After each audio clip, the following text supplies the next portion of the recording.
Hello and welcome to the 2021 Texas Soccer Summit presented by the Striker Texas. This hour of the conference is brought to you by Gloria. Gloria is the new app where football fans and players. Let me get this for you. Gloria is a new app where football fans and players can share content and interact with each other. On Gloria, you'll be able to talk about your favorite players, teams, and topics. Easily find awesome football content and watch and share your skill and passion for the game from anywhere in the entire world. Gloria will be your home for football online, launching in late 2021. And with that said, we're starting this.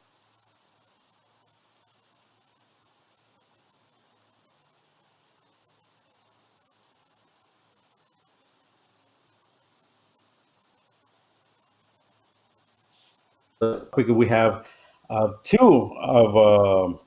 the two Texas Derby teams represented.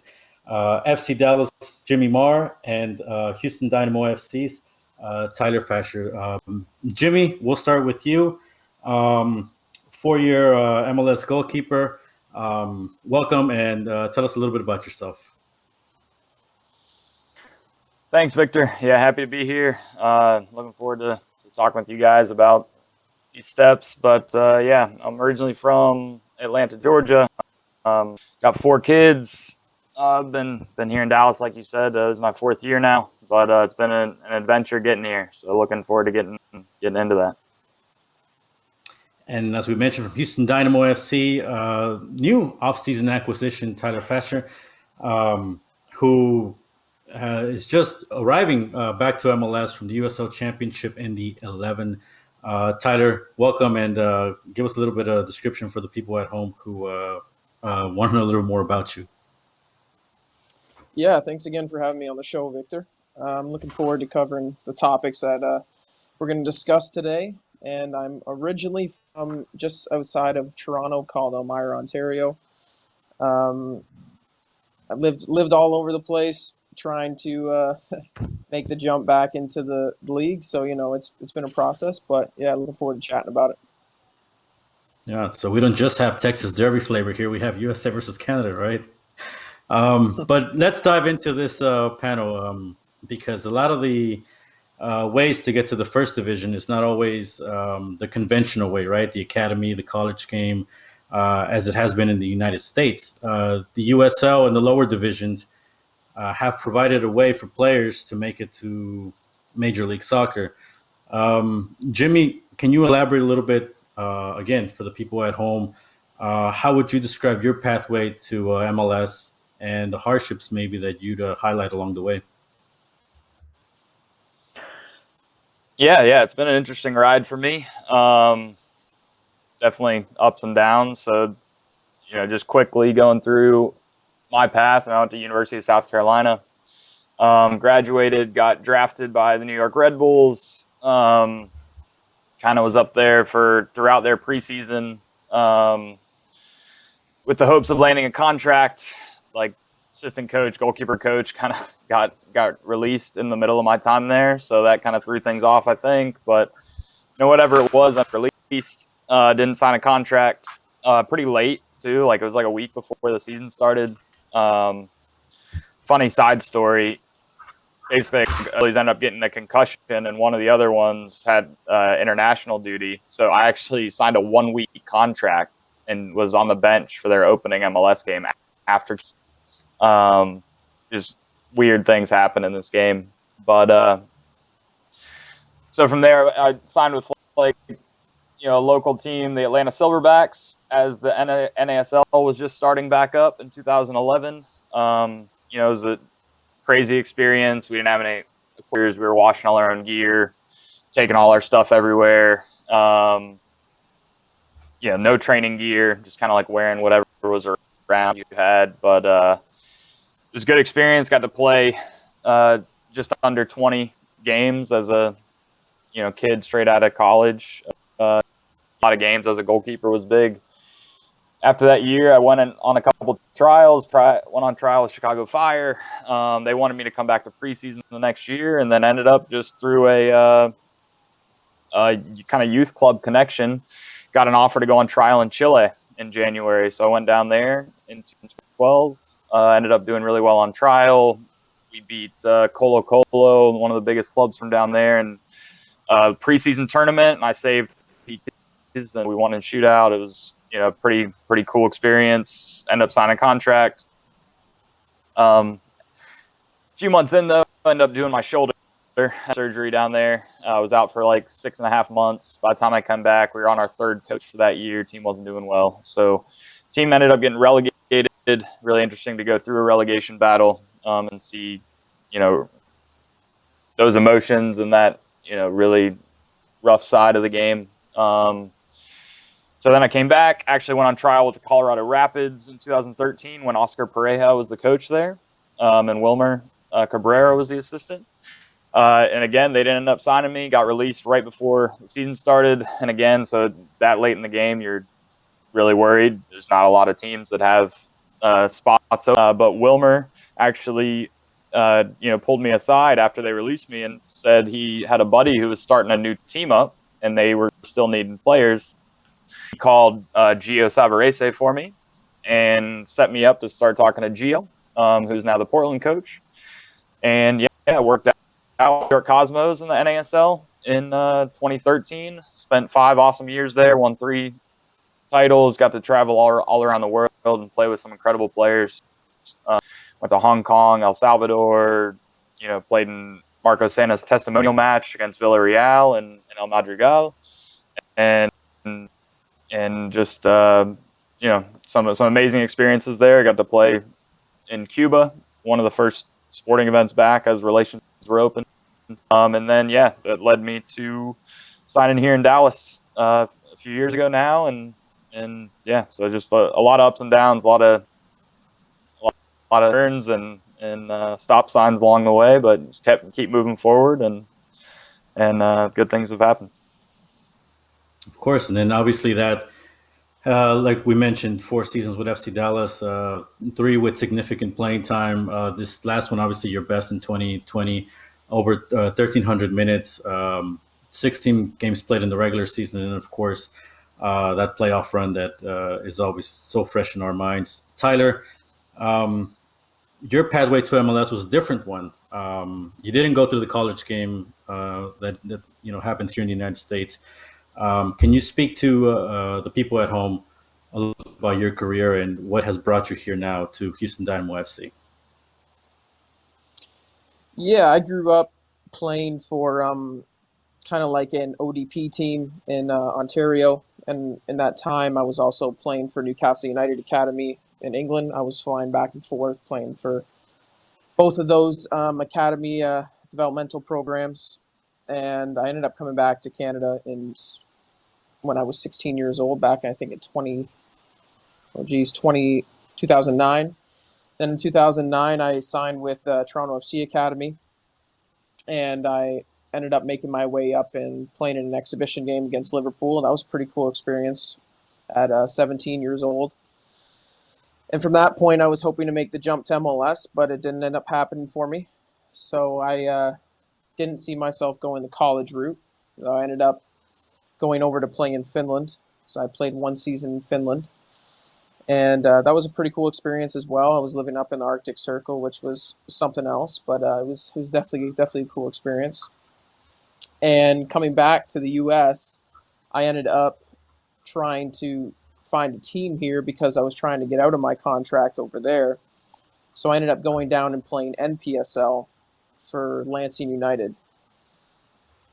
And playing 1 season there, I ended up getting an opportunity to sign with the Pittsburgh Riverhounds. And I played there for a season. And towards the end of that season, I kind of figured that the career was done for me when I was about 21, because I didn't have any offers from any teams. Nobody was looking at me. And it was about, I think, January or February time. And my agent gave me a call and told me that I had an opportunity to go try out with Swope Park Rangers, which was the new affiliate to Sporting Kansas City. So I went down there to Arizona, Tucson, and played with them and ended up getting a contract there. And played a full season with them, won the USL Western Conference, and went to the championship game and lost, unfortunately. But ended up earning myself a Major League Soccer contract with Sporting. KC. So I was there supporting KC for 1 year. I got an opportunity to play in one game, and at the end of the season, it was just another one of those where I was kind of out of contract and didn't know what was going to happen. And then I made my way to Indy 11, and I spent 3 seasons with Indy 11, and that was basically my journey, just kind of all over the shop, from higher division, lower division, minor divisions, you name it. Yeah, and obviously 23 goals, 6 assists, and 50 appearances with Indy 11. So now I throw it to both of you guys. Is there enough opportunity in the United States? And I mention this because what pops up in both of your stories is both of you, in some way, had to go foreign for a little bit. You kind of had to test the waters, here and there. And maybe to better phrase this question, is there enough eyes from MLS clubs on the lower divisions? Jimmy, we can start I'll with hop you. on it first. Yeah, you go Yeah, first. I mean, it's a tough question, man. I mean, I think there's enough eyes. I mean, I don't think it's that no one's watching it. I think it's just the system gets very complicated. I mean, just one of the things that my mind is too. I haven't spoken with Tyler about this, but I could imagine he's probably seen a little bit about this too. But even just the rules in MLS, in terms of if that's what we're talking about trying to go from USL and ASL to the MLS, the discovery rights are a stumbling block, and just teams not wanting to spend money. And so I know personally, I mean, I had 2 different deals when I was with the Cosmos to go to different MLS teams that both got blocked because of discovery rights issues. Where one MLS team had my discovery rights, and they basically wanted to give me a minimum contract, and there was another team that wanted to give me a contract that I was willing to sign, that was a couple of years guaranteed, just a better situation for my family. And based on the league's rules, I had to either take this minimum contract on a 1-year deal or nothing. And so there's these different rules that just make it really complicated, and tough for teams. And then you get into having to spend another $50,000 of allocation money for those rights and different things, and it just starts getting complicated. Things start adding up, and if you're only talking about 80, 90, 100 grand for a player, and you're adding another 50 grand in, it complicates things too much. And I think there's just a lot of things like that if there was just a little bit more freedom for players to be able to go to destinations that were good for them, then that would be a huge help.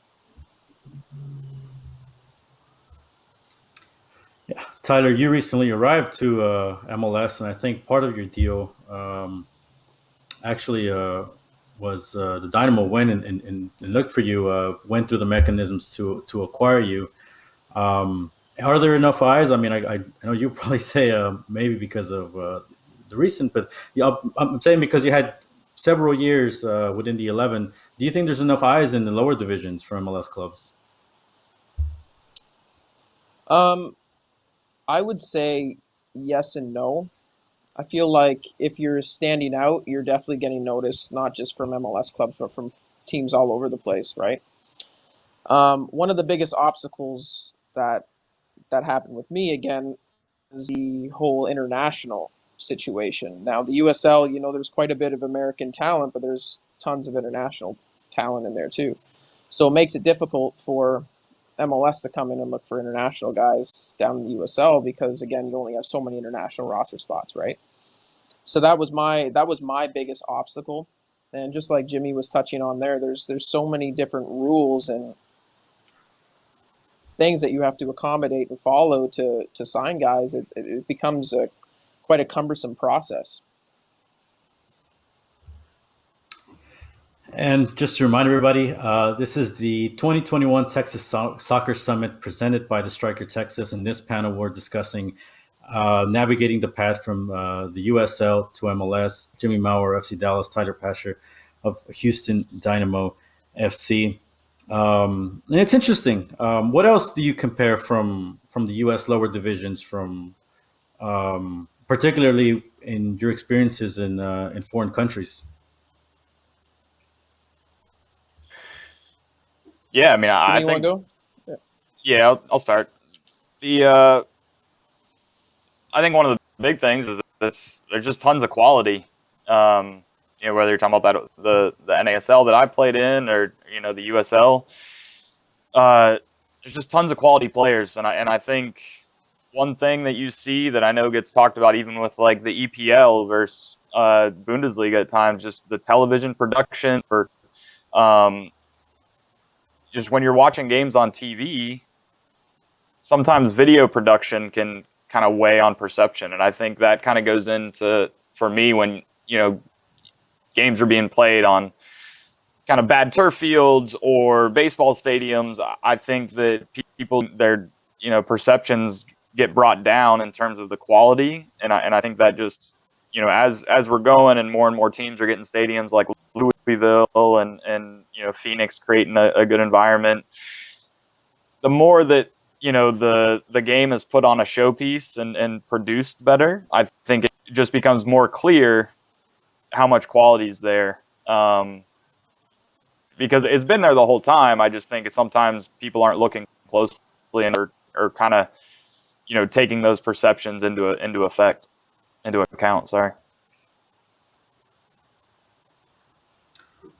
Tyler? Yeah, I have to agree with Jimmy 100%. It's a grind. And every day players down there are trying to make their jump, whether it's to MLS or to a higher division somewhere else, and every player is hungry, so it's a grind. And you know, games are difficult. They're not easy. They're not easy to play in. Everybody's playing like it's their last game, right? Because it is difficult to get deals, especially in today's environment. So, it's definitely, I would agree with Jimmy's take on the perception and how the league is perceived and how players are perceived, because the talent is there, and that's a fact. In terms of maybe one of the things that don't get discussed as much, but I'd like to dive into this topic with both of you: quality of life when playing in the lower divisions. You're playing in MLS. The general fan, or just people watching the league, assume that you guys have made it as professionals. Oh, they're professional players, right? When you're in the second division, right, it's not like even, let's say, England or Spain, where you're able to maybe focus 100% on soccer, or is that the case? Are you able to make a livable wage in the lower divisions? If not, how do you supplement income? Because at the end of the day, it's a dream you guys are working towards to get to play first division soccer. Jimmy, we can start with you. Uh, yeah, I mean, it's a huge grind. It's a huge grind for sure. Yeah, I mean, that first year of playing for the Atlanta Silverbacks, like I said, I mean, we didn't have anything. I mean, there's some hilarious stories from that year. And basically, I don't even know if I made enough to pay taxes. So I mean, I was just like, seriously, I think I don't know that I hit the number to actually have to pay taxes. So I was coaching at a university for the women's program. I was working with two different youth clubs, doing their goalkeeper programs, tons of private sessions on the side. Living at my in-laws' house, so we didn't have to pay rent. I mean, you know, there was you're grinding, and even in New York, I mean, same thing. I was coaching a lot in New York, working with some different programs, lots of private sessions. Even doing some speaking engagements where I was getting a little cash on the side there too. Just yeah, you're just doing anything you can, uh, just to make it work and just to keep the dream alive and keep going. Just the hope that it's going to pay off one day. And I mean, the last thing I'll say though is that even in the MLS, which obviously it's gotten a lot better.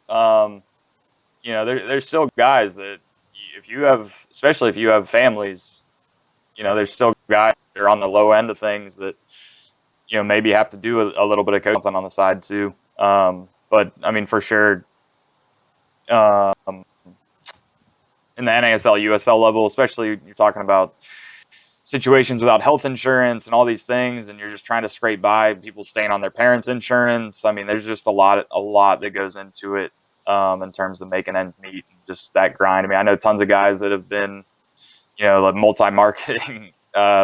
multi-level marketing strategy salesmen or window salesmen. When I first started playing, I had a buddy that had been playing in the USL for a long time. I think A League even back in the day. And I mean, I'll never forget. He said, "No one grinds. No one knows how to grind like a lower division athlete. Side hustles, putting the time in on the field, training room. I mean, it's just another level for sure." Tyler? Yeah, I remember sleeping on a blow up mattress for a good 7-8 months, getting $100 grocery cart a week, you know, running or biking or jogging or walking to practice. I mean, it like you said, Jimmy said, it's a grind. It's not easy.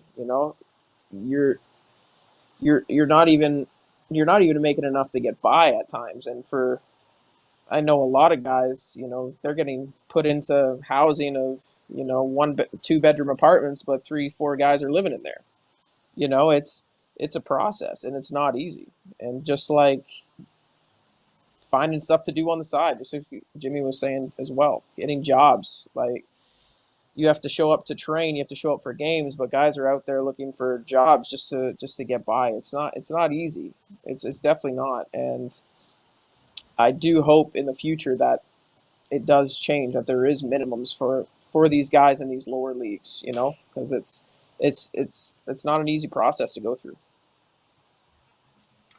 Um, Failure is obviously a part of everyone's career, but I imagine it takes a toll. Mistakes take a toll even more when you're in the lower divisions. Is there a moment either of you thought about quitting, moving on to something else? And obviously you didn't. So maybe what kept you going, Jimmy? I'll start with you. I mean, for me, what's kept me going is very fortunate. My wife is always, anytime I've ever gotten negative, she's on my case real quick, telling me to kind of get any of that negativity out.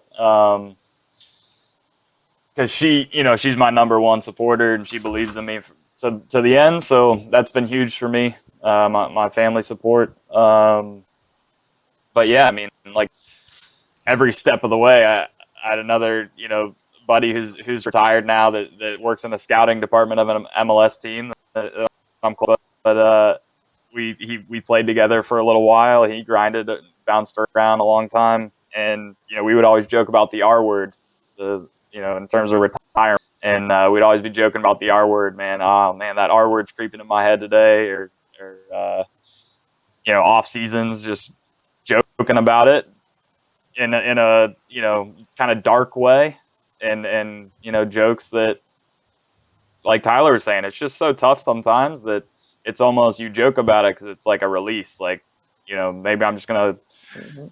I'm gonna actually call it and be able to move on with my life, and maybe things will settle down and calm down a little bit.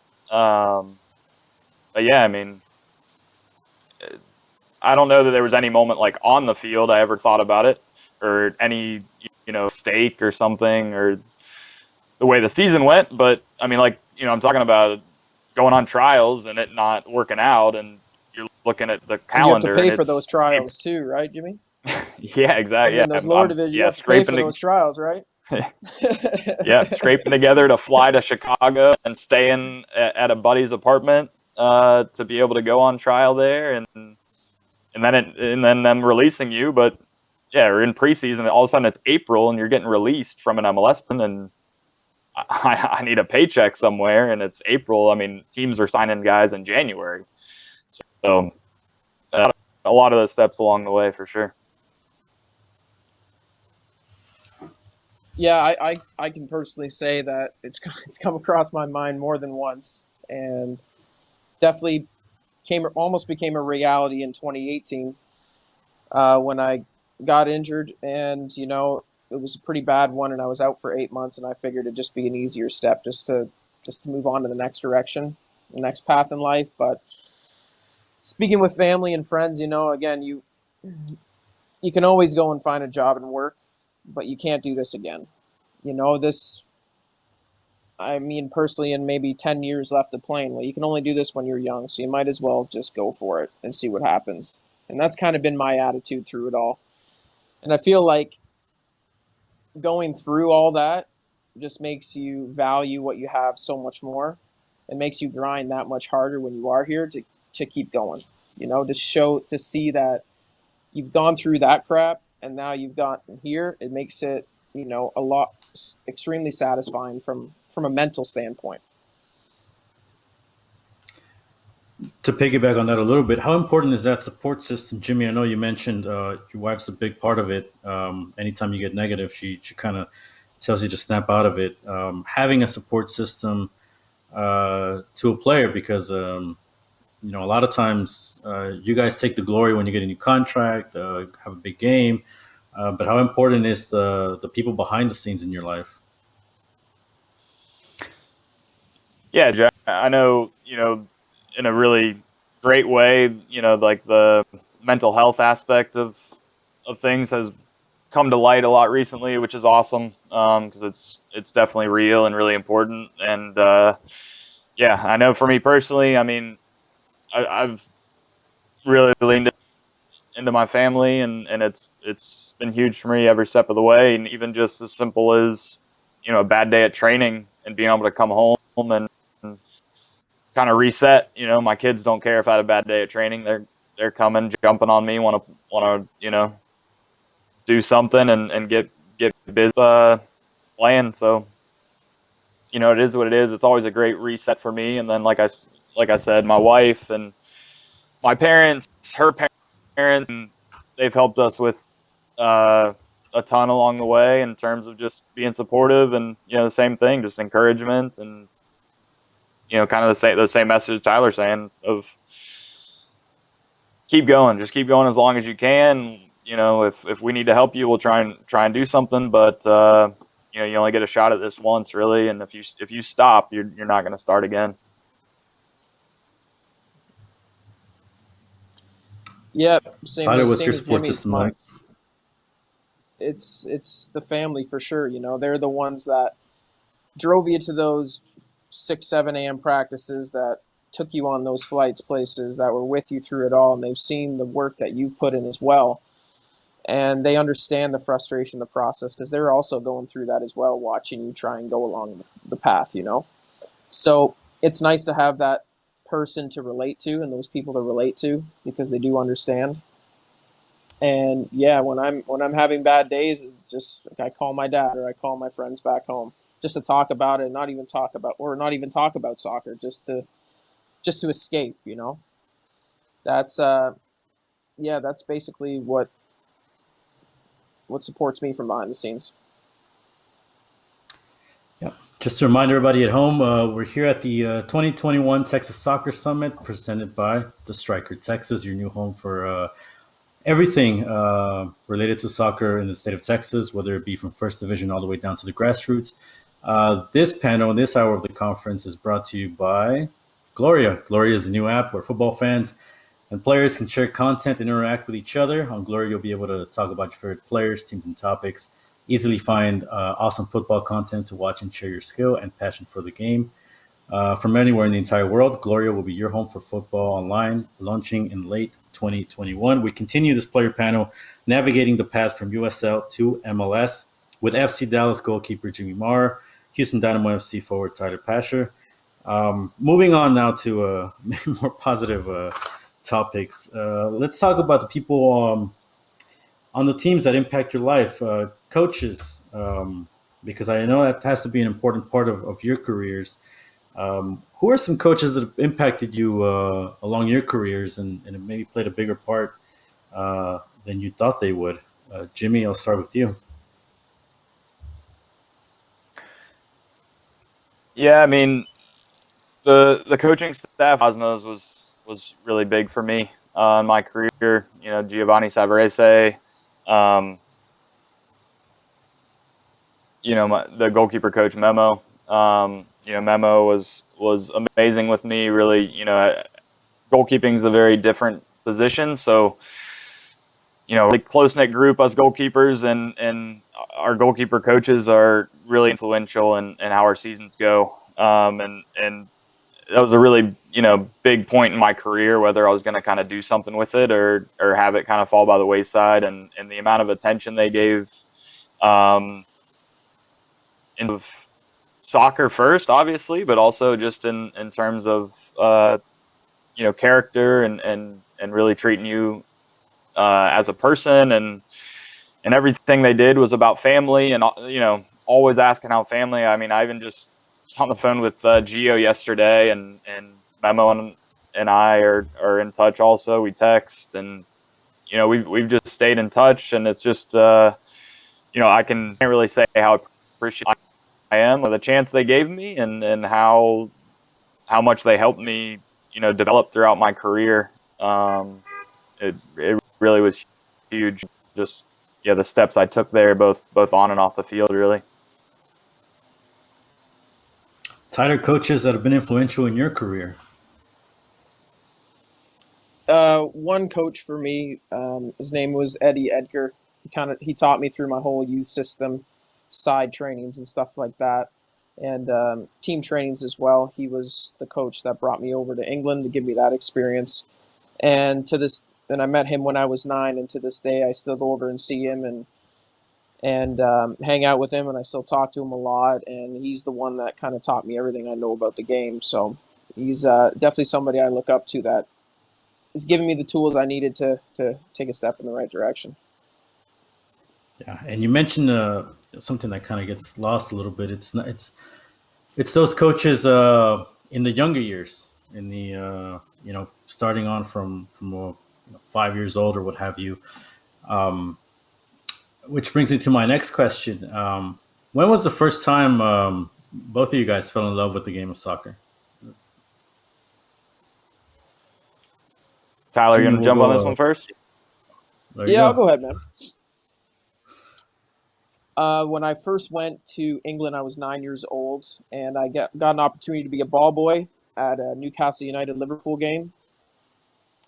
And when I was sitting behind the net when Steven Gerrard was about to take a free kick, and he ended up missing the net, and I went and grabbed the ball and gave it back to the goalkeeper, and I just kind of looked around and saw 80,000 fans chanting, and that was the moment I knew that this is what I wanted to do.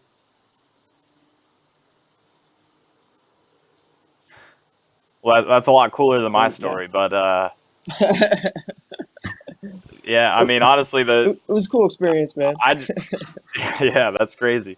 That's awesome. No, for me, honestly, it was, you know, I have a older brother that's 5 years older than me, that he was just always playing soccer, and I just remember just being, you know, dragged around to his games and practices, and just always wanting to, you know, run around and kick the ball on the side and just play soccer because he was, kind of thing. And it just kind of developed from there. Just as longer, I was always playing sports of some fashion, whether it was basketball or soccer in the driveway, you know, kicking a ball against the side of the house, breaking windows, getting in trouble, but you know, just always doing something. But yeah, I mean, my first, you know, kind of memory was just running around the side of the field and getting yelled at not to go onto the field, but just playing there. When was for you, Jimmy? When was maybe the moment you decided you kind of wanted to go pro? I know. I think Tyler said that was the moment for him, right? That on the sidelines there, that's the moment he knew he wanted to be a soccer player. Jimmy, was that the same moment for you? I mean, to be honest, I think it was, for me, it was like slow, like a slow growth kind of thing. I don't think I really, you know, I'm sure in school I was writing I wanted to be a soccer player or something if we had to, you know, fill out one of those questions or something. But I think for me, I didn't really consciously think about it. I just love playing soccer, and I just love training and being competitive and winning games. And again, it was just playing a lot of sports, playing tennis and basketball and soccer, and just wanting to win, being crazy competitive, being the worst loser. My parents, I remember just being so embarrassed by just things I did when I was younger, because I was just the worst loser, way overly competitive, and having to learn how to harness that uh, as I developed and got older. But I think it was really for me just step by step. I just, for the longest, once I got into high school, I just really wanted to get a college scholarship to a D1 school, and then from there, once I got into college, then I was really thinking about going pro. But before that, even if I said I was, I don't think I was really consciously thinking about it. And then, when did it become real for you, Jimmy? And then I'll move on to you, Tyler. When the dream became real. I mean, I think the realest it got for me is my wife and I have been together since we were 15 years old, and we ended up having our first son when we were 18, just fresh, like a few weeks after graduating high school, basically. And I just knew that I needed to, you know, find a way to provide and get my act together and get things done. And so again, I mean, I went to college and I graduated in 3.5 years. I graduated quick, got drafted, and just was grinding ever since. But I mean, that was definitely the moment it was real, and I really got focused and started really grinding. Getting kicked out of our college facilities because we weren't supposed to be in there, but I'd be in there training and hustling and trying to get after it to be ready for the next step. Tyler, what about you? You obviously you mentioned the Newcastle Academy, but is that the moment you kind of smelt the pro career coming forward, or was it maybe a little farther ahead? Yeah, I was about 14 years old, and I was playing in a reserve game with the 18s and some 20s, and a few first team players came down and played in that game. Andy Carroll was one of them. Now Ranger, some pretty big name players that went on and have had unreal careers. And when I was on the field playing with these guys and doing well with them at 14, that to me is when it was like, okay, I can do this. I can be a pro soccer player. I think I'm good enough, and that was basically the turning point for me, and that's when I started taking it as serious as I could. And yeah, that's basically all she wrote.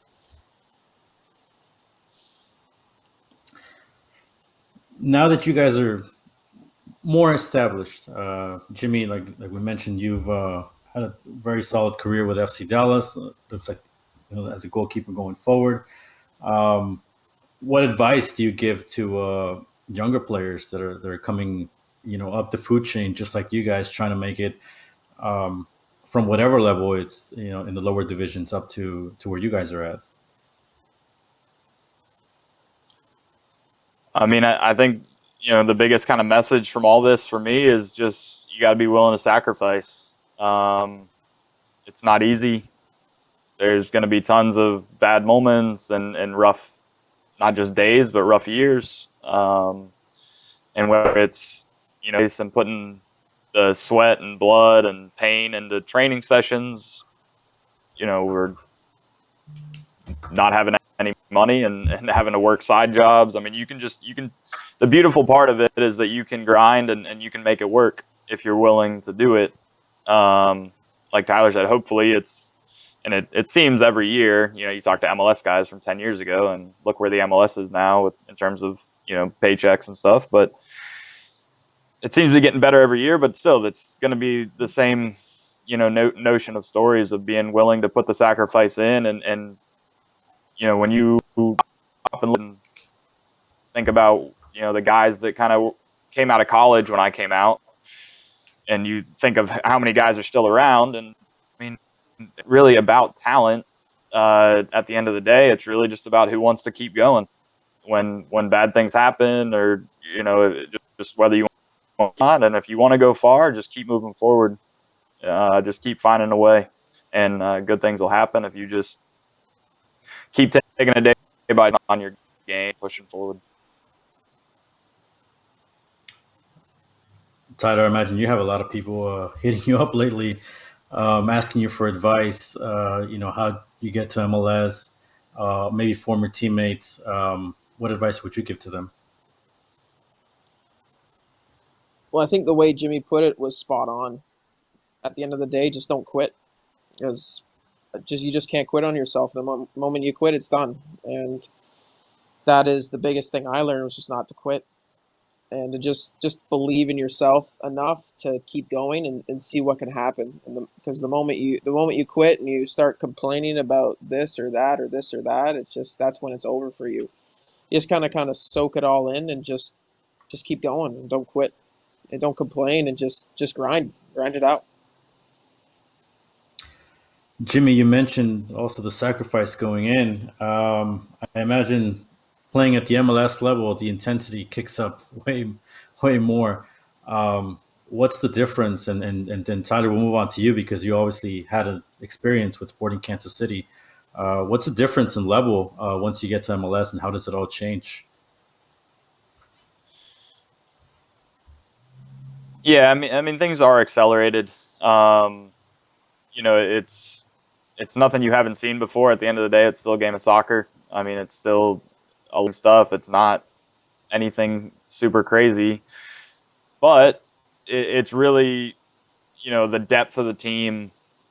When training, it's all 20, 25, 30 guys are really high level pushing it, and like we're talking about, there's no other distractions. There's no other, guys haven't been having to. There's an extreme example, but having to bartend the night before training to make sure they have enough cash to pay rent or whatever it is. It's real. Like that's really something that happens. So, Right.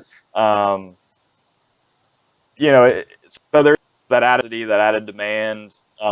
Again, even just the stadiums and the number of fans, and the kind of pressure in terms of guys, really fighting and trying to take each other's spots. But at the end of the day, there's, like we're talking about, there's a lot of quality in USL, in the lower divisions. So it's nothing you haven't seen before, but it's more just probably consistency, intensity, demand, just the overall level of it.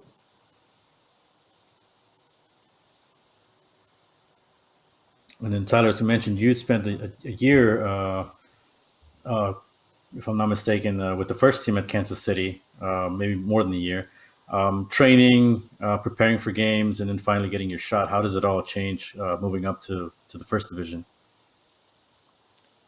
Definitely the professionalism side of things. It is the job. It's your full time job, and the intensity is a lot different. A little bit faster, and again, depths of talent, right? So again, you're going in there to fight against the guy that might play in front of you. It's a process, and you got to come and show up every single day. You're looking after yourself a lot more than you would if you were in a lower division, because you got to be on your game come training every day.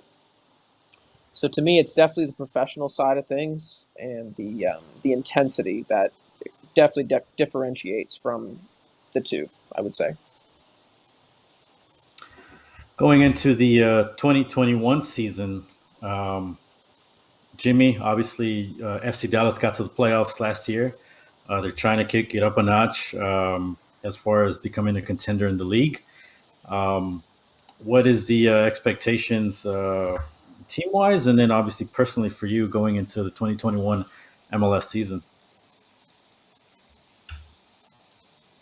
Yeah, I mean, I think for us, we want to win something first and foremost. We want to, bring a trophy home.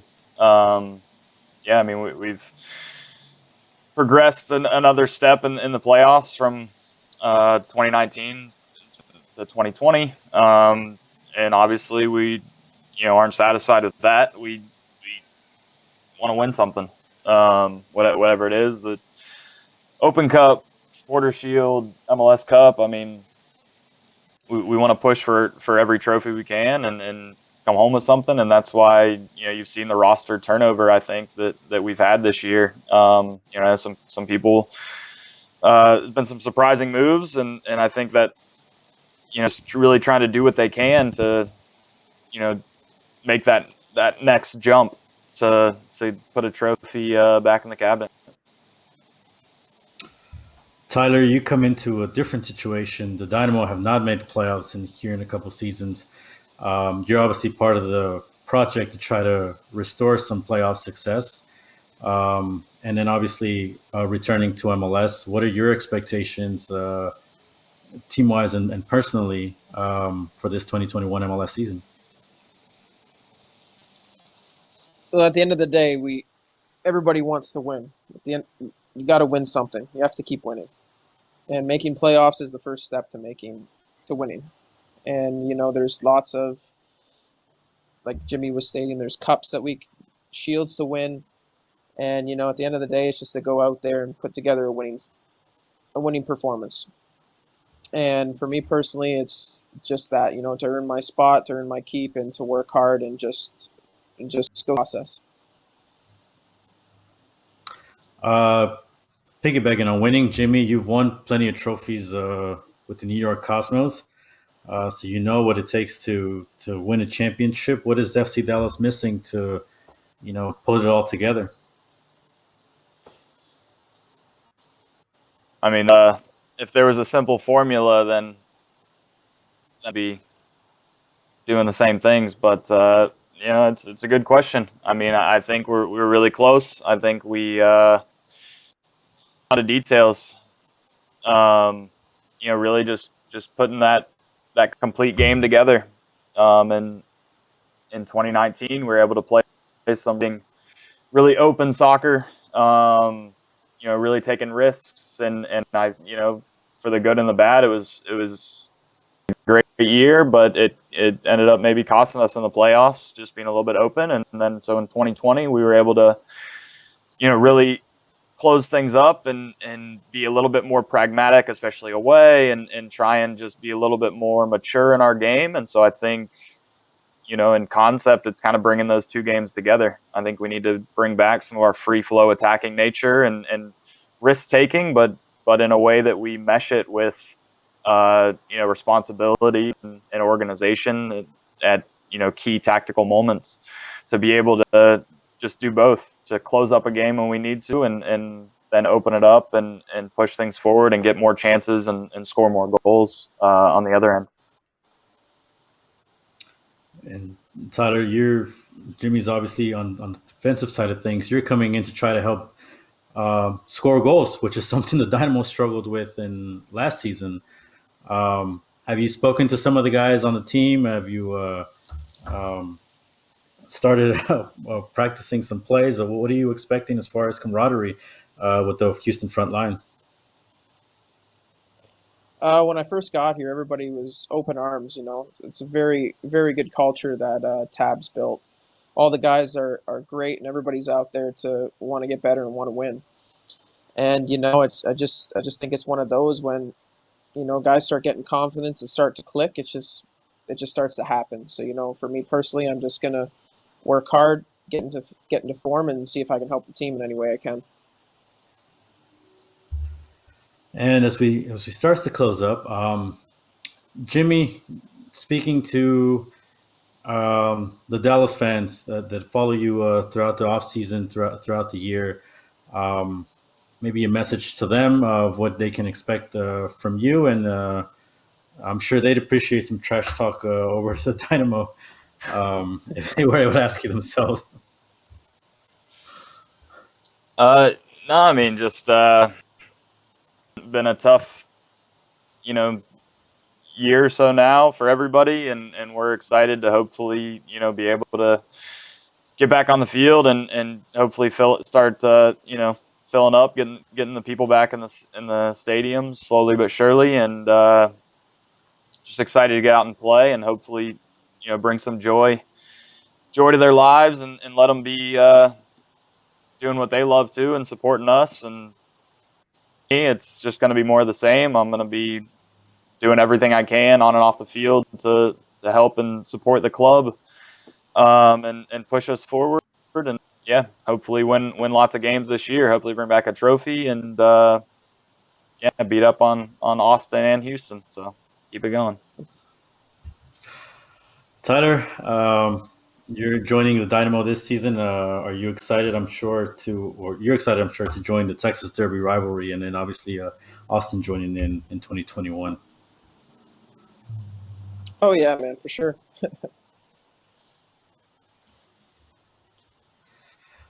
All right, guys. One last one, because I kind of want to leave this, kind of give it to you guys a one touch, right? Both of you are in cities that are vying to host the 2026 World Cup. Jimmy, first you, Dallas. How important would it be for Dallas to host it?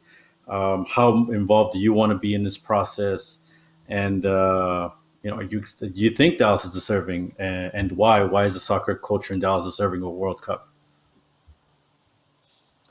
Yeah, I mean, I think that would be huge. I think Dallas is an amazing city, an amazing market for soccer, as it's repeatedly shown for everything from international friendlies to Mexico playing here to our youth numbers. And yeah, I mean, I've grown up in Atlanta. I remember even the '96 Olympics was just an amazing event. A bunch of my family worked as volunteers. I have an older sister that actually danced in the opening ceremonies in Atlanta, and just be around such a world event like that is super exciting and just huge for everybody, but especially the younger generations. I mean, just being able to go to sporting events and see soccer in person and have these stories like Tyler's talking about now. You create a whole nother generation of kids that got to be a ball boy or got to be a mascot walking out with these teams. And I mean, just to be able to bring that to Dallas, to the youth programs that are already established here would just be amazing for the continued growth of the sport, the growth of the game, and just inspiring the next generation. And then Dallas obviously got to be part of the '94 World Cup. Houston is hoping to be part of its first World Cup in 2026 when the cities are announced later this year. Tyler, how involved do you want to be in this process, and what have you seen from Houston so far as the soccer culture? I've just gotten here, so I've been here about 2 weeks. I'm just trying to slowly start to experience everything. So I don't want to say anything yet because I haven't really seen everything yet. But this is a really, really cool city. There's Houston Dynamo billboards everywhere. There's kids playing in the parks, playing soccer. So I can definitely see that it's a massive market for soccer.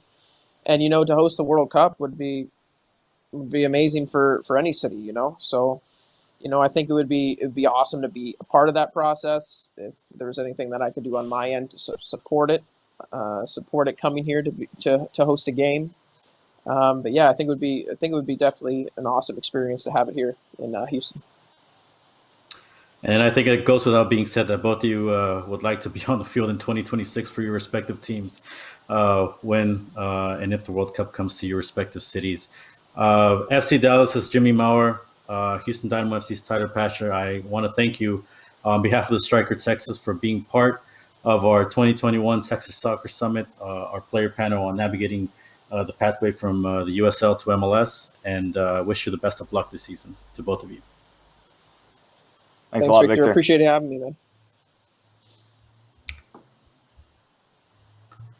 All right, and we'll continue it on here, following up with our last panel of the day. So for all of you at home, stay tuned to TexasSoccerSummit.com.